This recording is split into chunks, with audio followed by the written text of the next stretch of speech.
Welcome to Get Your FRQ On. In this tutorial, I'm going to show you how to graph sideways parabolas and circles on your graphing calculator. We'll start with the sideways parabolas, or the horizontally oriented parabolas. On a graphing calculator like this, you typically have to solve whatever you want to graph for y. And if we wanted to graph a sideways parabola, that would typically be something in the form x equals y squared. So in order to do that on this graphing calculator, I'm still going to go to y equals. Still going to do that. And then, if I solve the equation x equals y squared for y, you'll notice that you get y equals plus or minus the square root of x. So I actually have to enter both of those functions in separately. So I'm going to go second square root of x. And then underneath that, I'm going to do the negative sign. Don't forget the negative sign is for negatives. The subtraction sign is for subtraction. Make sure you use the negative sign.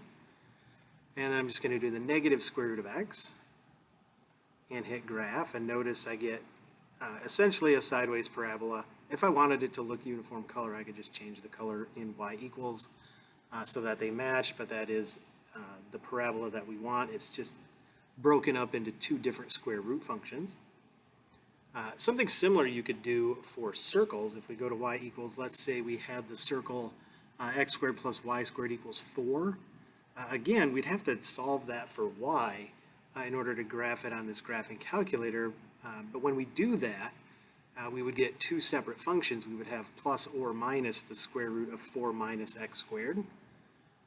So if I do that, 4 minus x squared, and I take the negative square root of that here, and I graph that, now you'll notice that I have the top and bottom half of a circle. Let me change the zoom here. Let's go zoom square. And now it actually looks like a circle. So you can graph a circle that way. There is a different way you can graph a circle.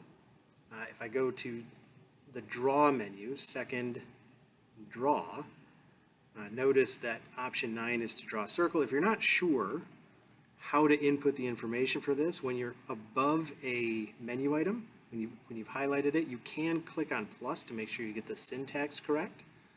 So for the circle function, we have to enter in the x and y coordinates of our center first and then the radius. So we'll center, let's say we want the center to be at 2, -1, and we want the radius to be 5. This should draw a circle whose center is 2, -1, and whose radius is 5.